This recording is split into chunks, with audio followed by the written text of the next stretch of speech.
Linda, como você está? É sempre um prazer ter você conosco aqui na NTV e agora ao vivo no nosso programa Espaço Feminino.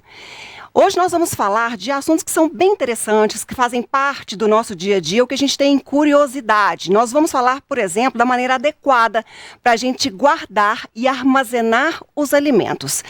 Será que nós fazemos da maneira correta?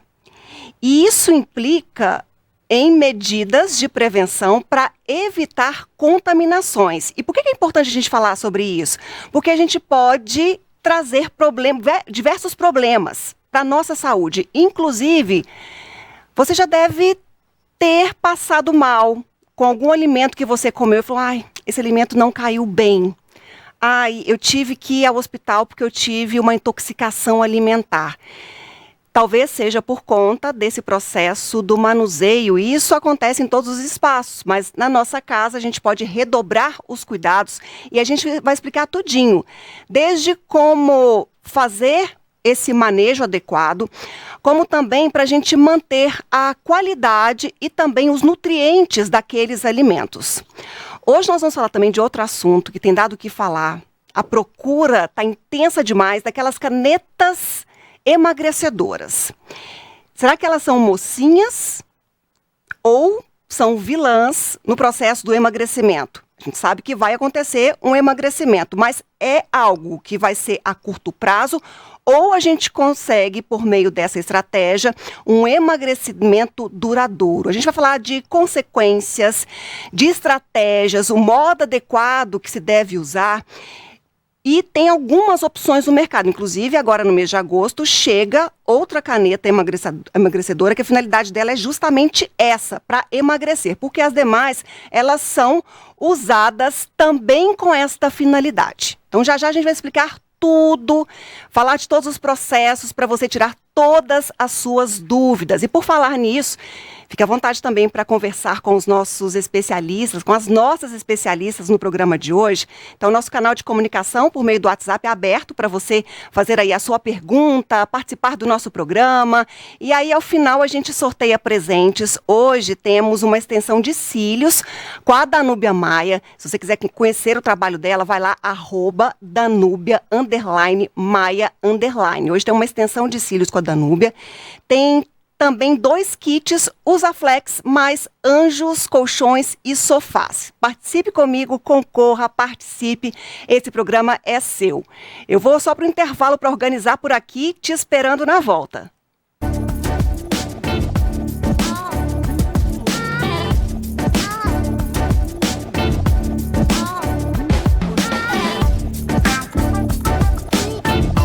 Gente linda, a gente sempre fica atento quando a gente vai escolher os alimentos. Mas será que na hora de guardá-los nós temos a mesma atenção? É sobre isso que a gente vai falar agora, para que possamos perceber se estamos fazendo da maneira correta. Isso tudo para evitar contaminações que implicam também em problemas de saúde. Então é um programa super interessante para a gente aplicar no nosso dia a dia. Eu convidei a Maria Rejane, ela que é microbiologista, ela é bióloga e médica veterinária, entende muito desse assunto e vai explicar tudo para a gente. Daqui a pouco a gente exemplifica daqueles alimentos que são, sabe, mais presentes à mesa de todos nós. Como vai, Rejane? Tudo bem? Tudo bem, Ludmila. Boa noite. Estar aqui novamente. Prazer tê-la aqui, falando disso que é importante para que nós possamos nos cuidar também. Isso, pessoal. Quando a gente fala em alimentos, né, nós temos que pensar na qualidade nutricional do alimento, temos que pensar na qualidade quanto à questão de contaminantes do alimento. E os contaminantes, nós temos diversos tipos de contaminantes. Nós temos os contaminantes químicos, os físicos e os biológicos. Químico, quando você fala no produto de limpeza de casa, no supermercado a gente pode observar que eles ficam distantes dos alimentos, justamente por causa desse risco de contaminação, que ele pode entornar ali, né, um acidente e chegar até o alimento. Desde o produto que é utilizado, né, os pesticidas que são utilizados no campo para controle das pragas. Nós temos também os produtos medicamentos, né, que podem contaminar os alimentos, medicamentos veterinários, e nós também temos aí os contaminantes físicos. Por exemplo, uma pedra que está no alimento é um contaminante físico. Nós temos, pode cair uma pulseira, um anel, um brinco no alimento que está sendo preparado. Então, são várias, né, fontes aí, maneiras do alimento ser contaminado. E nós temos também... Isso quer dizer, por exemplo, você está contando aí que fica separado em setor, todos os produtos dentro do supermercado, é proposital, e até mesmo por organização para a gente encontrar por lá. Isso. Mas vai que quando a gente está transportando e vaza um produto de limpeza, que é comum de acontecer, os produtos vão entrando em atrito ali, acontece de vazar alguma coisa. Se tiver em contato com alguma embalagem, é preciso descartar? Se o produto químico ele atingiu o alimento, se foi só a embalagem, não tem problema. Mas se atingiu o alimento em si, se ultrapassou a barreira, né, da embalagem primária... Numa fruta, por exemplo, vai um produto de limpeza pesado, que a gente usa para lavar o chão, não é interessante? Não é interessante, melhor você fazer o descarte. Nem se eu lavar muito bem, se eu aplicar da maneira correta, tira? Depende do produto, muito do produto químico. Igual água sanitária, que é um produto químico que a gente utiliza muito em casa, né? Ele é inclusive utilizado para fazer a higienização das verduras, das frutas e tudo. Mas se você tem um tipo, por exemplo, um morango que derrama ali uma grande quantidade de hipoclorito, né, que é a água sanitária, ele com certeza aquilo ali vai percolar para dentro do alimento, então você tem que descartar. Então você tem que fazer essas avaliações também. Então você falou quais as fontes são diversas e os tipos de contaminações também? Sim, aí nós temos, né, a contaminação biológica, que é a mais importante, né, no nosso dia a dia aí, que são os micro-organismos. Então, nós temos os vírus, nós temos as bactérias, nós temos os fungos, nós temos os parasitas, que são os vermes, né? Nós temos aí do grupo das amebas. Eu estou tentando falar assim num linguajar que todos possam compreender melhor, mas os vermes, né, como você fala lá da famosa solitária, que hoje, né, não é comum isso, mas o pessoal que morava na fazenda, né, o contato mais com o campo, sabe muito bem o que é isso aí, a solitária, né? A canjiquinha na carne de porco, nós temos também na carne de gado, nós temos a toxoplasmose, que a gente coloca a culpa no gato, mas a maior parte das nossas infecções por toxoplasmose, ela vem do consumo de carne crua. Você sabia disso, Ludmila? Pois é, eu gosto de uma carne crua, viu? Pois é, então, carne crua... Gosto dessa carne, você coloca passadinha. Mas e aí, quem gosta? Como é que faz? Não come? Carne de boa procedência, né? São carnes que venham de frigoríficos, né, inspecionados, que ali vai ter profissionais que vão fazer a inspeção da carne. Tem toda uma metodologia para você detectar se essa carne tem ou não tem os cistos. Falando em carne que vem de frigorífico, normalmente são carnes já embaladas. Quando a gente tira essa embalagem, às vezes a gente encontra a carne com um cheiro diferente do que uma que a gente acabou de comprar e não está armazenada dessa maneira. É normal isso? Esse cheiro, ele é normal, sim, tá? Na carne que vem embalada a vácuo. É um processo natural de oxidação ali da hemoglobina, dentro, né, ali do pacote da carne. Então ela passa por fases e ela vai mudando aquela característica, o cheirinho, muda um pouco a cor também, mas esse é um cheiro normal que depois que você abre o pacote ali, passa alguns minutos, aquele cheiro se dissipa no ambiente, diferente de um cheiro de uma carne que já está em putrefação, que aquele cheiro é forte e ele tende a aumentar e ele não se dissipa, não se perde. E quando a gente tira dessa embalagem, lava a carne ou de jeito nenhum? Não devemos lavar a carne. Primeiro que você está removendo os nutrientes que estão presentes ali na carne. Aquela própria água ali que desprende, ela está rica em nutrientes e em minerais próprios da carne. Então você não lava a carne. Sem contar o risco de, né, se você, temos aí no caso a carne de frango, a pessoa gosta de lavar a carne de frango. Gente, não faça isso, tá? A carne de frango, você descongela, ela tem que ir para água quente ali para o preparo, porque quando você molha ela, acaba espirrando, né? A água bate ali na carne. Isso é muito comum de fazer, de lavar, até porque por conta do cheiro, de tirar alguma coisa que a gente encontra por ali, então não pode. Não é aconselhado. E aí, se a gente não toma, não tem esses cuidados, seja, o que eu falei aqui de uma situação que é comum, que é a intoxicação alimentar. Você fala, comi algo, não bateu e não fez bem. Senti, estou passando mal. Além da intoxicação alimentar, quais outras consequências que nós podemos ter quando a gente não toma esses tipos de cuidados? Bom, se você, no caso que eu estava falando, né, você lava, por exemplo, a carne de frango. A carne de frango, o processo de você, né, do abate do frango até ele chegar a ser embalado, então tem todo um processo que passa por uma lavagem que a gente chama de chile ali, e nessa lavagem dissemina-se bactérias e o próprio, né, que faz parte da microbiota, que constitui ali a ave. E essas bactérias, elas permanecem presentes, mesmo após o congelamento. Algumas bactérias, elas não morrem, né? Um exemplo aí, nós temos a salmonela. Diminui a quantidade de salmonela presente na carne, mas não elimina 100%. Então, por isso que a gente não deve lavar. Porque quando você bate a água na carne ali, ela espirra, né, na pia, nas vasilhas, em outros alimentos que estão sendo preparados ali do lado. Então, você prepara ela direto, coloca no fogo, né, na água quente ali e tudo, e para você ter essa eliminação da salmonela. Ovos é uma grande fonte de salmonela também, né? Isso quer dizer que você está falando, por exemplo, a gente coloca uma tábua para picar, seja o frango, a carne, e aí às vezes a gente aproveita aquela mesma tábua para picar os vegetais. Quer dizer que tem que ser tudo feito separadamente. A mesma tábua pode ser usada, lavada, tira-se ali toda a contaminação presente naquele utensílio ou não? O ideal é que você tenha uma tábua para você preparar alimentos que vão ser cozidos e alimentos já que foram cozidos, né, que não vão ser processados ao calor novamente. A tábua, evitar a tábua de madeira, plástico também, né, além de você tirar os microplásticos que vão, partículas, né, que vão sendo picadas ali junto com o alimento, as reentrâncias. Então, dê preferência a tábuas de vidro, né? Tem um risco dela quebrar, aí já entra a questão do contaminante, mas um vidro resistente, temperado, né, próprio para isso. Se não tem como evitar o plástico, pelo menos a madeira.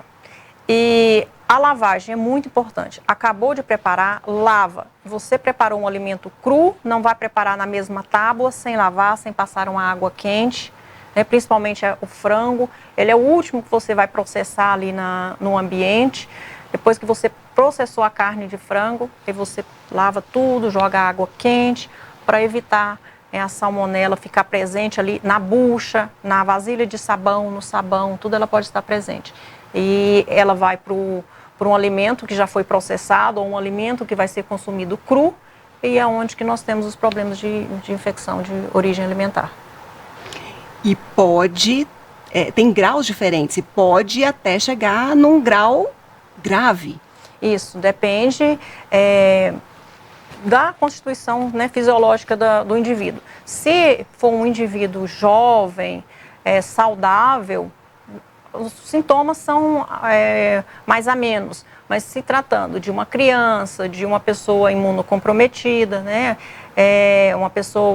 um idoso, alguma doença crônica, tudo isso aí são fatores que agravam a situação, né, de ali uma febre, dor, né, na região abdominal, diarreia, que é muito, muito comum com a intoxicação alimentar. E isso é tão frequente que às vezes a gente nem associa que a gente está com aquele quadro por conta de algo que a gente comeu e que talvez não tenha sido preparado adequadamente, tomando todos esses cuidados. Mas agora que a gente está aprendendo certinho, vamos criar o hábito de fazer isso, que faz a diferença na hora de você consumir, que vai estar tudo de forma adequada, higienizado, processado adequadamente, mantendo todos os nutrientes e evitando aí uma contaminação coletiva em casa. Nós vamos para o intervalo e na volta a gente está com a nossa mesa preparada aqui, porque tem mais exemplos práticos para a gente dar. Por exemplo, ovo a gente guarda na porta da geladeira. Será que todos os ovos que a gente compra, bandejinha lá, estão próprios para consumo? Como é que a gente observa? E outras questões mais interessantes Eu volto já com a Rejane para ela explicar para a gente.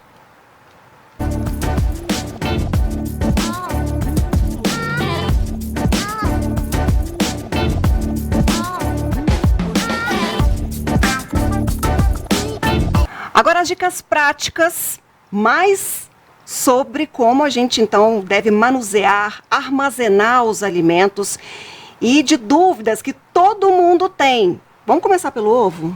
Vamos começar no ovo porque é a tal polêmica. Ovo, eu posso lavar? Não. Não é aconselhado lavar porque o ovo, ele tem uma fina película aqui que são várias barreiras para que o micro-organismo não acesse aqui a parte nutritiva do ovo, que é a clara, a gema, né? E o micro-organismo, ele vai achar isso aqui uma maravilha para multiplicar rápido. Você não vai perceber as alterações, aonde entra aqui uma salmonela, por exemplo, um proteus, e você vai consumir uma pseudomonas, você vai consumir esse ovo e vai ter problemas intestinais. Então, Mas a pessoa fala assim, tá na geladeira, e como é que vai acontecer essa contaminação num ambiente frio? Pois é. Então não pode? Não pode lavar, porque você remove uma das proteções aqui que vem antes, né, da casca durinha. Olha aqui, esse aqui já é um ovo condenado. Acho que... Vamos ver se o Wesley vai chegar bem aqui, é porque é bem fininho, mas eu vou descrever. Ó, a gente tá dando para ver. Essas ranhuras, essas linhas, quando tá assim... Já é um ovo condenado, porque ele sofreu uma pressão, a casca já trincou. Olha aqui, tá certinho. Ó. Então, a casca já trincou, então tem acesso para os micro-organismos. Então, lá no supermercado, você abre onde você compra os ovos, no sacolão, na mercearia, no local que for, abre para ver e tem que olhar um por um. Tem que ter cuidado, né? Cuidado. A pressa aí pode atrapalhar. Uma dica que eu dou lá na frente. Para você, né, quando vai comprar uma cartela fechada, que às vezes não tem como você abrir, é você cheirar. Quando o teu ovo, né, já está em putrefação, ele vai emitir um cheiro um odor muito forte. Então, você fica longe daquela cartela. Então, e chegar em casa, encontrou desse jeito. Abriu, né, você inspeciona todos os ovos e descarta, né, ou quebra separado, ou aquele que tem alguma, né, às vezes a data de validade dele ali é muito nova, então não tem necessidade de descartar, mas se tem uma data de validade, né, que ele foi processado, né, embalado ali, e você fez a compra, já está próxima à data de validade final, então é melhor você descartar o ovo. E tem um período, às vezes vem a validade lá, mas a gente coloca e às vezes vai misturando, a gente vai repondo e vai deixando o ovo lá e pega e não tá com cheiro, tá tudo certo. Mas tem um período, assim, um prazo adequado ou ideal? São dias até, né, um mês ali para você ter um ovo de boa qualidade. A partir desse momento ele começa a desidratar também, ele começa a perder água e ele vai perder a qualidade. E sempre quando a gente for fazer a reposição de todo o alimento, né, sempre a gente vai colocar o mais novo na parte, né, considerando que eu estou na parte da frente aqui no fundo, você vai consumindo os que estão na parte dianteira, que são os mais velhos. Você vai consumindo e repondo o novo lá no final. Guardar em geladeira? Guardado na geladeira. Ovos, na verdade, deveriam ser transportados, né, que são ovos frescos, deveriam ser transportados refrigerados. Ainda não chegamos, né, a esse nível aí de qualidade. Guardados no supermercado também, sob refrigeração. Então, se isso não acontece lá, faça na sua casa, tá? Refrigerados. Não coloque na porta da geladeira. Por quê? É aquela questão, você abre a geladeira, né, todo momento, então você está oscilando a temperatura para conservar os ovos. Todos os alimentos devem ser conservados abaixo de 10 graus. Quando você abre a porta da geladeira, a temperatura vai subir. Então, a temperatura que era 8 graus dentro da geladeira, ela passa a ser 10, 15, né? Então, é isso aí.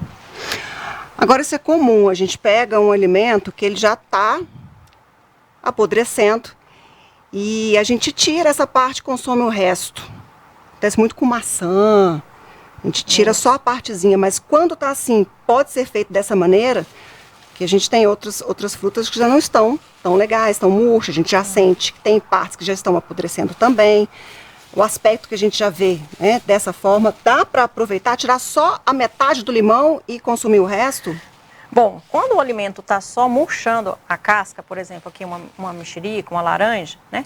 É um processo natural de perda de água do alimento, não tem problema. Mas quando você detecta que tem uma parte mole ali, né, que você coloca o dedo, ela já afunda, você sente que ela já alterou toda a estrutura, então é um alimento para você descartar. A presença de fungos, pessoal, a gente corta, né, aquela área, e são vários alimentos que nós temos que observar a presença de fungos. Cresceu aquele mofinho, pode jogar fora o alimento. Por quê? O mofo, quando você chega a perceber as estruturas, né, ali, que mostra que o alimento está mofado, para dentro do alimento, o fungo já cresceu ali para dentro e ele já liberou toxina. Tá? Como se fosse um veneninho dele, que ele vai liberar no alimento. E isso, processo de cozimento, fritura, né? Você assar o alimento, não vai remover a toxina. E as toxinas, elas não fazem efeito de imediato. Nós temos aí toxinas que elas acumulam no fígado e pode causar ao longo dos anos, não é? Você consumir um alimento mofado hoje e amanhã você passa mal ou você desenvolve um câncer primário no fígado. Então, ao longo dos anos, essa toxina vai acumulando no seu fígado e pode desenvolver câncer. Então, nada de aproveitar. Aproveitar alimento mofado, jamais. Não dá. A cebola, a gente pode guardá-la quando não consumimos toda em preparo de um alimento, por exemplo? Quando você, né, utiliza, de vez em quando aparecem uns vídeos aí bastante polêmicos. A cebola, quando você começa lá na hora de comprar, a cebola tem que ter essa casquinha sequinha aqui, tá? Um sinal de que ela tem uma cebola rígida, de boa qualidade. Quando ela começa a apresentar partes mole, né, um amolecimento aqui, um odor desagradável, significa que não é um alimento próprio para consumo. Você preparou ela em casa, né, descascou ela ali bonitinho, não vai consumir tudo? Guarde, mas para você consumir dentro de pouco tempo, já 48 horas, porque ela pode, né, no processo de você descascá-la ali, liberar esporos de fungos que estão na casca, que vem do solo, é claro que isso não tem como, né, a gente evitar isso, e ele cai ali na cebola cortada, limpinha, e ele começa a desenvolver, e você não percebe a presença dele, só quando ele fica aquela mancha escura. Mas aí eu tenho que colocar em algum recipiente, um você plástico? Coloca dentro de recipiente, né? Na geladeira, fora da geladeira? Na geladeira, sempre na geladeira. Recipiente de vidro, pessoal, a gente tem que abandonar o uso de recipientes de plástico. Tá? Hoje tem muitos estudos aí que mostram, né, a liberação de substâncias que têm uma analogia com os nossos hormônios e essas substâncias elas podem causar diversas alterações, inclusive câncer. Crianças que têm uma puberdade precoce devido a essas substâncias presentes no plástico. Então, evitar, mesmo que o plástico seja um plástico preparado para guardar alimentos, por exemplo, uma coisa que o pessoal faz muito, né? Todo mundo faz isso. Eu falo porque eu também faço isso. Guardar alimento em pote de sorvete. É um plástico próprio para alimento refrigerado. E o que a gente faz? Vai lá e coloca um feijão quente dentro do pote de plástico, que não é um plástico adequado para aquecimento. Então, ele vai desprender substâncias tóxicas no seu alimento. Então, ao congelar sempre... Opte. Ou você guarde, né, em saquinhos para freezer, que eu também tenho lá minhas dúvidas, né, a procedência desse plástico, se ele não vai liberar moléculas, que hoje, gente, está difícil, né? É uma luta, né? A indústria de alimentos, a indústria farmacêutica e essa guerra, né? Para a gente escolher o que é melhor, escolher não adoecer, curar a doença, manter a saúde, como que vai ficar. Então, dê preferência para recipientes de vidro, tá? Vai contato direto com o alimento, recipientes de vidro. Muito bem, às vezes fica difícil, né? A gente guardar carnes... No vidro, né? No vidro. Então, se não saquinho. tiver jeito, se for muita coisa, vai no saquinho sabendo que se você tiver, o vidro é melhor. Isso. A gente já contou o porquê. Vamos falar aqui de como é que a gente armazena alimentos no geral. A gente lava antes, qual que é a maneira correta para higienizar as frutas, verduras? Isso. Nós temos um bom higienizante em casa, que é a água sanitária, tá? Que é o hipoclorito. Uma coisa que nós temos que prestar atenção é que de uma marca para outra pode haver uma variação na concentração do produto, que é o hipoclorito, tá? Então, se ele estiver a 1%, você vai usar, então, 2 colheres sopa para cada litro de água, tá? Se ele for um produto a 2%, você usa apenas 1 colher sopa, tá? Isso aqui não fui eu que inventei essa história não, tá, gente? Isso está no Ministério da Saúde, se vem, né, de uma organização, da Organização Mundial da Saúde também, essa questão do uso do hipoclorito. Então, você lava seus vegetais, as folhas, em água corrente, depois você coloca aqui, né, molho, até 5 minutos na água sanitária, né, na água com água corrente, potável, de boa qualidade, com a água sanitária. Depois disso, faça um enxágue na água de boa qualidade, escorra aquela água e guarde os alimentos. Então, na hora de guardar, você pode guardar, né, em saquinho plástico, você pode guardar. No caso aqui dos vegetais, que você não vai, né, fazer o aquecimento, vamos usar aqui a vasilha de plástico, não tem como a gente ficar ali. Falando em pote de vidro, a gente pode reaproveitar os potes que vem com alimento? Que vem com alimento, a da azeitona, a do palmito, pode aproveitar? Ou essa embalagem a gente tem que descartar também? Não, a gente pode aproveitar ela, porque é uma embalagem que veio com alimento. A gente não pode aproveitar, são potes que vieram com outros tipos de produtos para colocar alimento. Se tratando de um potinho que veio com alimento, sempre observar a tampa aqui, se ela não está com corrosão. Porque ela vem com uma película, uma tinta protetora aqui, tá? Se a partir do momento que ela começar a apresentar uma corrosão aqui, aí você tem que descartar essa tampinha. Então, nós colocamos um papel toalha, forra a vasilha com papel toalha e colocamos as folhas aqui dentro. Há quem prefira guardar o pé, né, por exemplo, de alface inteirinho, porque ele conserva por mais tempo, e aqueles que já preferem já lavar tudo, né, já as folhas soltinhas, e guardar aqui dentro da vasilha, coberto com papel toalha, para manter, né, para tirar aquele excesso de água da folha, para não deixar a folha apodrecer, e também para manter a umidade do ambiente para a folha não murchar. Regiane, sobre o molho de tomate, a gente deve deixar no recipiente original quando a gente não consome todo o produto no preparo? Depois de aberto, qualquer embalagem, né? Isso vai valer também para as latinhas? Todas. Sempre vem escrito, né? Após aberto, consumir em até tantos dias, tantas horas. Então, se você não vai consumir esse alimento, a dica é, né, retire da embalagem original. Nós temos, inclusive, molho, né, de tomate que vem nessas latinhas. A gente tem que remover dessa embalagem. Aquelas que vêm na embalagem plástica, com o molho, não tem problema. Mas uma dica é a gente usar o óleo, cobrir esse alimento, no caso, molhos, né, que mais firme. No caso aqui, esse molho líquido, não tem como você fazer isso, porque o óleo ele vai misturar com o alimento aqui também, tudo, com o molho todo. Então, você transfere para um recipiente que possa ir para o congelador. Então, descarto a embalagem e coloco em outra para manter a qualidade do produto. Por mais tempo. Se você deixa ele nessa embalagem, ela tem uma embalagem que ela vai estar com abertura, então vai facilitar a entrada de micro-organismo e esse alimento vai deteriorar mais rápido. Isso vale também para caixinha de creme de leite? Tudo. Todos esses alimentos que a gente não consome no momento. Eu não deixo na embalagem original.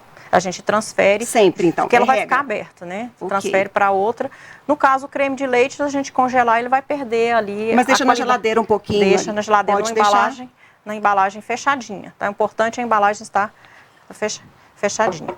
No caso do molho de tomate, que vem nas caixinhas, nas embalagens, né, mais rígidas, um extrato de tomate, você pode cobrir, né, colocando em outro recipiente, você cobre ele com óleo de cozinha, para evitar que o fungo cresça nele. Se você não vai congelá-lo, eu tenho o hábito de congelar. Eu congelo porções, isso é muito importante também, o processo que nós vamos falar aqui, é congelar as porções do alimento que vai ser consumido, para a gente não ficar descongelando, recongelando, que isso aí perde a qualidade nutricional e o risco de contaminação. Porque às vezes a pessoa tira a carne e fala assim, não vou consumir toda, já descongelou, vou voltar de novo. Não pode de jeito nenhum? Não, isso não é indicado a gente fazer. Então, comprou a carne, separa ela, né, em porções, guarde em recipientes próprios para alimentos, nas porções que vão ser consumidas em cada refeição. E descongele somente aquela porção que você vai fazer o consumo ali na refeição. Não fazer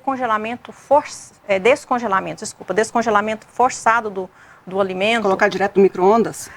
Pode? Pode. No micro-ondas você pode fazer esse descongelamento, mas aquele de tirar o alimento, deixar ele na temperatura ambiente, ou você... Colocar no sol. Colocar no Pode sol. Não. Que enquanto ele está descongelando a parte interna, a parte externa, ela já atingiu uma temperatura ótima para o micro-organismo multiplicar. Então, a gente ou faz um descongelamento no micro-ondas, que é um descongelamento rápido, ou deixa, né, na parte embaixo da geladeira, para ela fazer esse descongelamento natural ali, sem que a temperatura ultrapasse, da superfície do alimento, ultrapasse o mínimo ali, que deve ser mantido, né, 10 graus. Essa aí eu tomei bomba. Tomei bomba feio.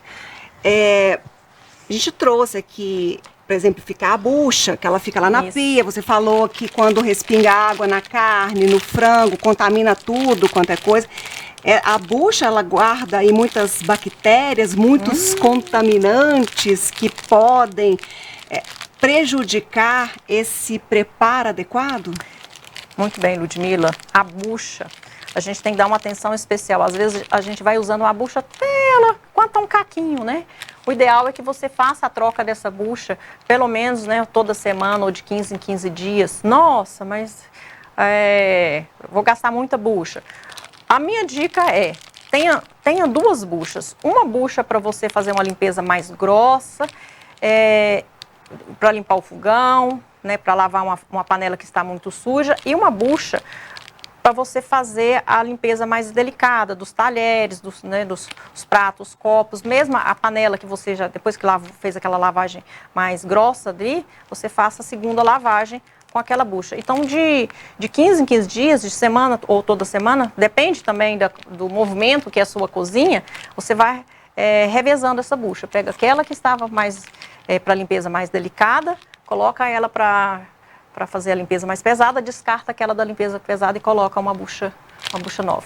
Outra, água quente. Tem o hábito de passar água quente, então ajuda muito aí a evitar aí a proliferação dos micro-organismos contaminantes. Passa água quente na pia, na vasilha, né, que guarda o sabão, na bucha, água fervente, tá? Outra que tomou bomba comigo foi a Mônica Alves, que ela falou assim, nossa, eu também sempre colocava em um ambiente natural. Às vezes eu colocava até lá no sol, sabe, para poder acelerar um pouquinho. Então não pode, Mônica, nós aprendemos isso agora, não dá, faz o certinho, porque a qualidade vai estar adequada. Rapidinho, falando desse pano, que às vezes a gente coloca um paninho lá na pia e vai ficando.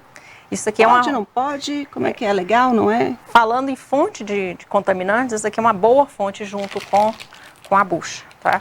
Então, lava o paninho, água quente, água fervente, não é água quente não, gente, é água fervente nesse paninho também, para fazer a higienização dele, porque você tem esse tecido ali, né, que é cheio de espaços, resto de alimentos que vão aderindo aqui, então restos, né, gordura, carboidratos, resto, né, de carne, proteína que fica aqui, é alimento perfeito para o micro-organismo, tá? A gente tem o hábito também de usar, por exemplo, o papel filme para embalar os alimentos. Isso, guardar, né? Pode? Pode usar isso aqui, né, para você tampar as vasilhas, não deixar exposta aqui para... A gente tem muito nojo de mosquito, tem muito nojo de barata, mas a gente não tem nojo de formiga. A gente acha até bonitinha a formiga. Ludmila, a formiga, ela carrega muito mais micro-organismo do que uma mosca. Nossa, e às vezes lá no bolo enche de formiga. A gente deixa aquele docinho lá, chega na rapadura, tá lotado de formiga. O mel, eles adoram. Então, quando acontecer aquela mesma formiga... Aquele conglomerado ali roubando os nossos alimentos. Aquela mesma formiga que visitou a sua rapadura, ela pode ter visitado o cesto de lixo do banheiro. Então, quando tiver ali, eu tenho que descartar, quando tiver aquele formigueiro ali? Melhor você fazer um controle, né, de insetos na sua residência, para você evitar, para não desperdiçar alimentos. Aí coloca o pratinho com água, sabe? Elas não chegam lá não, viu? Então, faz armadilha. Faz a armadilha para ela.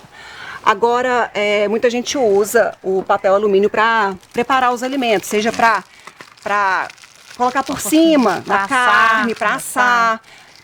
Ou os vegetais dentro do forno, a gente deve usar dessa forma? Gente, alumínio, ele é um metal pesado, tá? E ele tem efeito acumulativo no nosso organismo.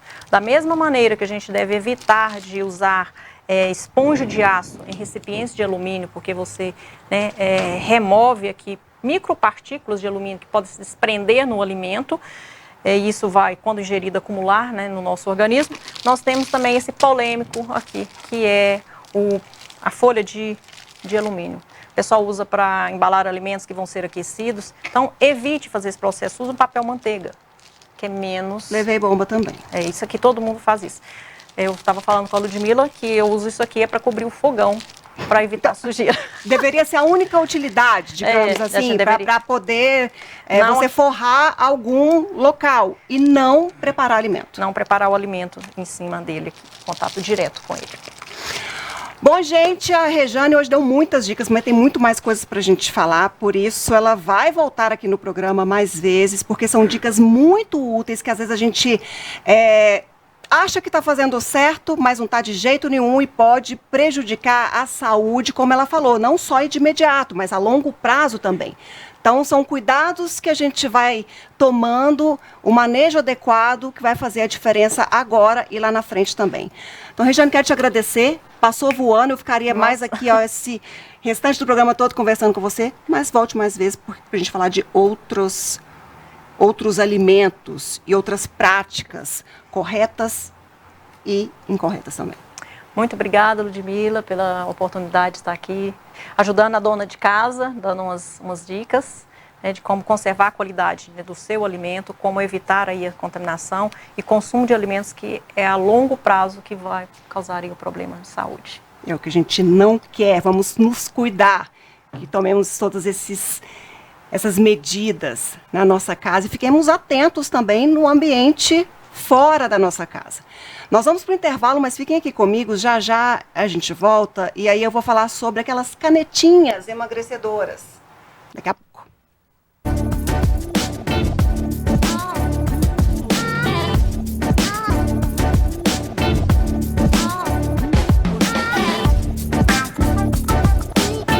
As canetas emagrecedoras têm sido cada vez mais procuradas, até por conta da influência de muitos famosos que têm falado abertamente que usam essas substâncias, esses medicamentos como estratégias para perda de peso que muitas vezes acontece de forma rápida. É sobre isso que a gente fala agora. O uso, a maneira adequada, se é uma estratégia eficiente, quais as consequências e outras questões mais. A Aparecida, nutricionista, está aqui comigo, ela que acabou de chegar de um congresso, de um evento, que trouxe atualizações exatamente sobre isso, até porque o mercado brasileiro recebe agora nesse mês de agosto uma outra caneta que promete ser ainda mais eficiente, além de ser mais cara também. Como vai, Aparecida? Boa noite. Boa noite, tudo bem? Prazer tê-la aqui conosco. Todo meu ser convidada mais uma vez e para falar sobre um assunto, né, bem relevante. Exato, até porque as pessoas, quando a gente fala em emagrecimento, muitas pessoas já tentaram de tudo. E aí tem resultado, mas de repente volta e a gente sempre quer para ontem. Às vezes não tem muita paciência para seguir aquela alimentação bonitinha, adequada. E às vezes a pessoa tem um problema mesmo, ela não consegue perder o peso somente fazendo atividade física ou tendo uma alimentação adequada. Ela precisa de algo mais para poder ter essa perda eficiente daquilo que não está adequado. A caneta ou essas canetas emagrecedoras, elas promovem essa perda, às vezes rápido demais. E essa perda, dessa maneira, ela é saudável ou não? Então, as canetas é uma excelente estratégia né? Mas tem que ser muito bem indicada. Então, o que está acontecendo com a maioria das pessoas que estão usando? É sem uma orientação médica. Então, primeiramente, tem que ter uma orientação e ver se é uma indicação para aquele caso. Então, pessoas que estão querendo emagrecer 2, 3 quilos usando aí a caneta, que é bem mais caro do que pagar um nutricionista ou um personal. O que seria o ideal? Ela usar a caneta se tiver uma resistência insulínica ou se realmente já usou várias estratégias, né, como você disse, e não consegue emagrecer. Aí são protocolos que o médico e a nutricionista vai orientar para não ter aquele rebote, né, e também não ter uma disfunção metabólica. Até essa caneta que chega agora, a finalidade dela é emagrecer. Ela nem é usada como, deu resultado para o emagrecimento, aquelas duas que já estão no mercado. Essa agora, a indústria falou, olha, é para isso. As outras, elas tiveram um efeito na perda de peso. Uhum. Agora, esse que está chegando agora, é mais caro. Bem mais caro. Aí haja dinheiro, a gente vai falar sobre isso também. Com essa finalidade. Mas aí, como é que a pessoa que tem acesso, até porque não precisa de uma receita médica, está pronta, está lá na prateleira da farmácia, só você pedir o balconista, o seu atendente ali para poder te fornecer. Mas como é que a pessoa, então, ela tem que ter esse cuidado na hora de comprar? Porque às vezes vai pelo preço. Eu vou nessa mais barata aqui, ou essa aqui. Tem como, pelo menos, ter uma noção do que ela precisa para esse processo? Ou é só o profissional que vai falar mesmo? É só o profissional. O princípio ativo delas é o mesmo. O que é? É um análogo de GLP-1, que seria o hormônio do intestino, aquele hormônio que manda, né, a indicação de que não estou com fome, estou saciado. Então, ele manda essa informação para o nosso sistema nervoso central e a gente não tem fome. Então, todas têm esse princípio ativo. Só que eles vão melhorando, né, a tecnologia e agora, como eles viram um mercado muito bom, rentável, a indústria, lógico, que faz o comercial e tenta passar para as pessoas que é só simplesmente ir lá na farmácia e comprar. Mas precisa sim, para a pessoa saber qual usar e como usar. Existe o protocolo fixo, né, pela indústria, mas o profissional vai saber te orientar melhor, até como começar e como parar. Então, por exemplo, a pessoa compra uma caneta, fala, nossa, perdi X. Não. Aí ela vai lá e compra a segunda porque eu quero mais um pouquinho. Uhum. Vou mais uma aqui, meu orçamento vai permitir, até porque o preço médio das que estão no mercado, R$1.000. Uhum. Um pouquinho, vai dar R$1.000 o preço médio, confrontando as duas, o outro chega com um valor ainda mais salgado. 2 meses eu dou conta de pagar essa caneta. Um processo de 2 meses, mesmo que a pessoa aí, no segundo mês, já atingiu o seu objetivo, é o suficiente? Sim, para algumas pessoas é o suficiente. Desde que, como eu te disse, a orientação seja eficaz de como tirar também. Porque, como eu disse, que ele inibe, né, a nossa fome, manda a informação que está associado sempre. Se você tirar de uma vez, pode acontecer, e a pessoa não ter feito uma reeducação alimentar, não ter melhorado, né, a alimentação, o que vai acontecer? Ela vai voltar a comer e aí vai aumentar o peso tudo novamente. E uma novidade, assim, que a gente já tem no consultório, a gente já vê todos os dias e que cientificamente agora foi comprovado em estudos bem relevantes, é que a caneta faz com que você perde muita massa magra. E isso prejuízo metabólico. E por isso que às vezes a pessoa fica com um aspecto de doente. Doente, uhum. As pessoas falaram muito, né, da Maraísa. Uhum. Foi ela que perdeu muito peso, né? E criticaram muito, porque ela de fato, ela enxugou de uma forma assustadora, né? Conseguiu o que ela tentou uma vida inteira. Mas as pessoas falam, nossa, mas ficou com um aspecto diferente. É por conta dessa perda rápida que, na verdade, levou embora a massa muscular? Eu nem digo rápida, né? Pode até ter sido gradativo. Porém, você pode perceber nela uma sarcopenia, ou seja, ela já perdeu uma quantidade de massa magra que está fazendo muita falta no metabolismo dela. Então, se ela parar com os medicamentos, se ela parar com as canetinhas e outros medicamentos que ela usa, com certeza ela vai ter um efeito rebote. Então, ela tem que fazer... Ali, ela tem que mudar o estilo de vida dela, exercício de força, tá, gente? É muito importante quando está usando a canetinha fazer exercício de força, musculação. Para quê? Para não deixar diminuir essa massa magra. Exercício de força é musculação? Musculação. Então, quer dizer, eu tenho que obrigatoriamente, se usar a caneta, obrigatoriamente praticar a musculação para não perder ou perder menos massa magra? Isso. Obrigatoriamente. Por quê? O que vai acontecer? Como você vai reduzir a sua ingestão calórica, vai aumentar a possibilidade de você perder a massa magra. Então, o que a gente precisa? Além da musculação, alguns suplementos, tá? Aminoácidos são bacanas, zinco, magnésio, tem que dosar vitamina D. Então, alguns suplementos para segurar a sua massa magra, tá?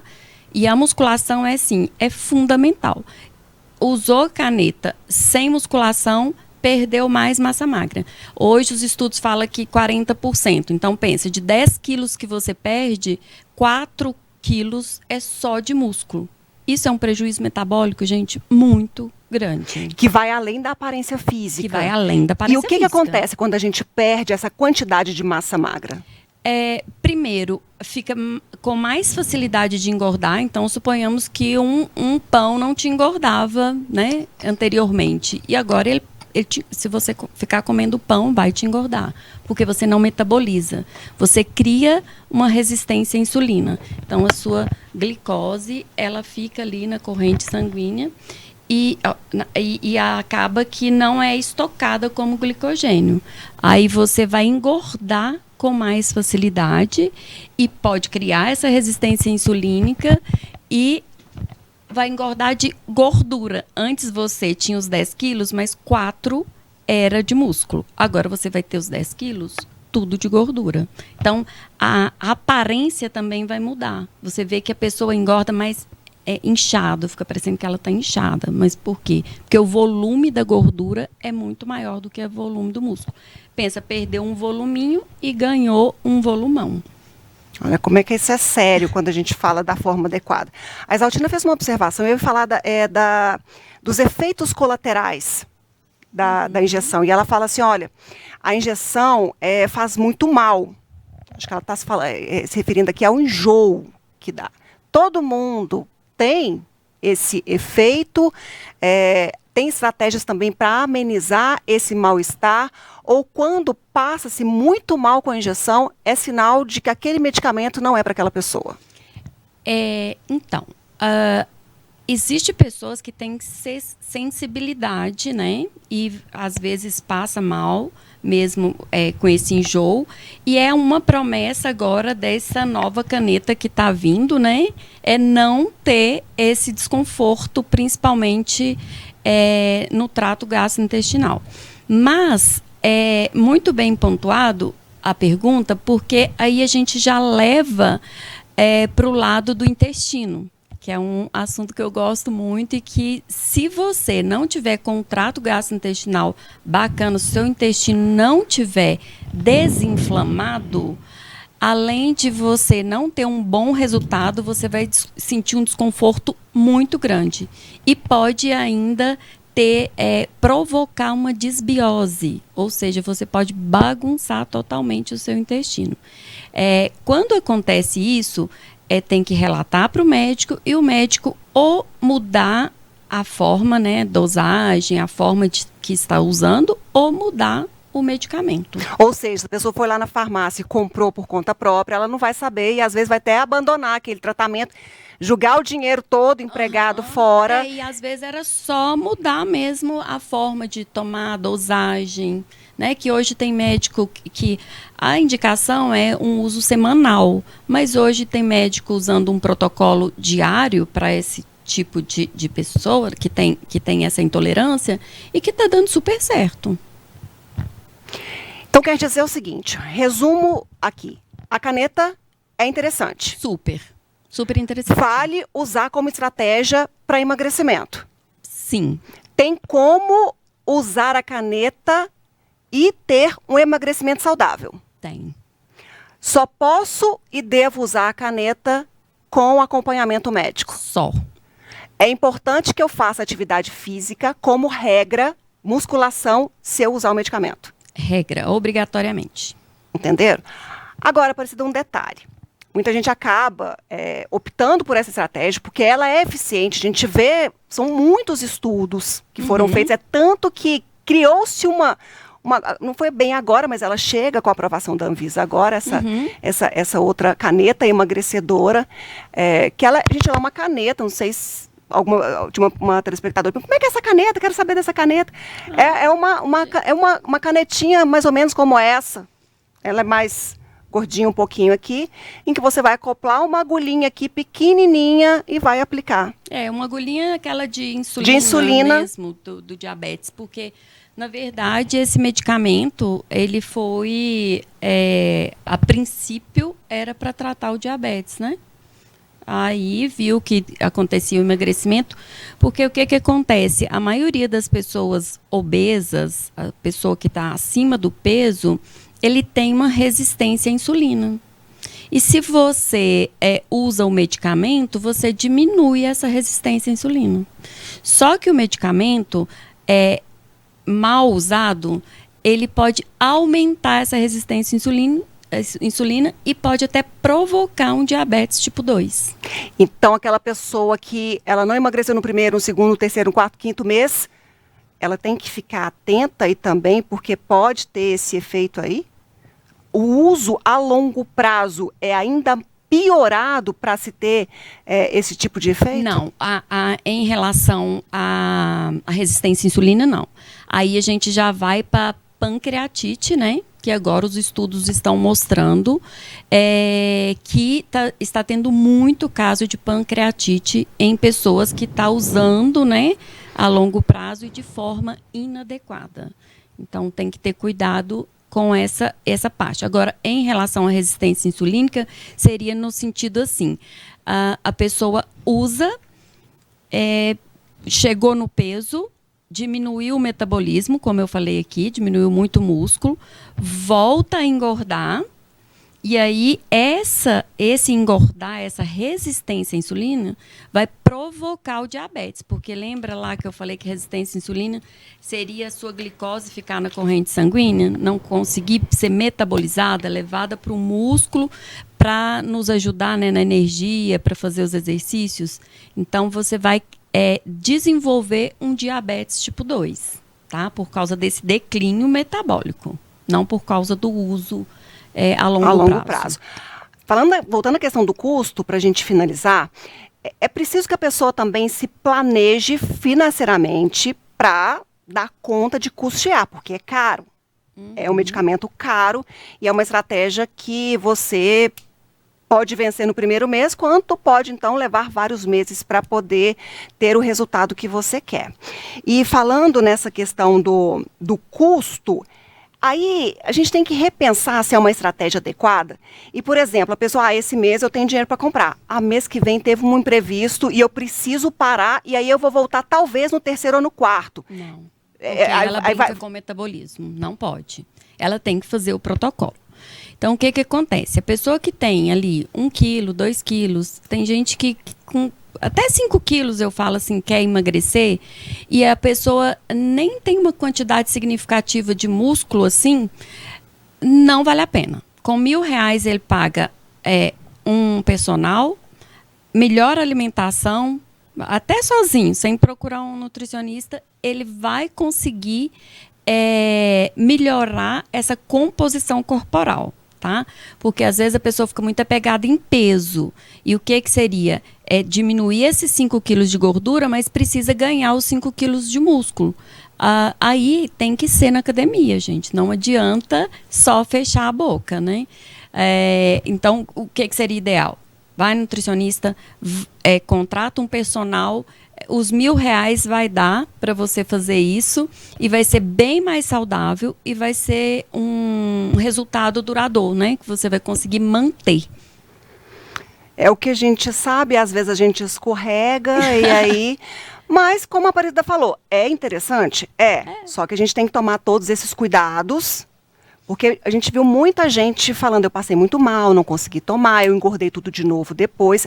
E isso tudo é uma consequência do uso, talvez não com acompanhamento da forma como a gente está colocando que deveria ser. E assim, eu achei que seria aqui em Patos, na nossa região, que o uso estava assim tão grande, né? Assim, que as pessoas estavam exagerando, mas não, agora no Congresso eu vi que está no Brasil inteiro, então o uso das canetinhas está sendo um amuleto, principalmente para aquelas pessoas sedentárias, preguiçosas, que não querem ir para a academia. Inclusive uma pessoa me perguntou se ela usar a canetinha e fazer caminhada já seria bom. Não, é péssimo. Porque usar a canetinha que vai reduzir a ingestão calórica dela e ainda ela usar a energia, né, só para queimar a caloria e não para aumentar a musculatura, ela vai ainda perder mais massa magra. Então, resumindo, é legal, porém, tem poréns. Tem poréns. Porém, tem poréns, entende? É dúbio mesmo, porque é caso a caso, com acompanhamento, tem que analisar o efeito que você vai conseguir e todos os cuidados que deve tomar.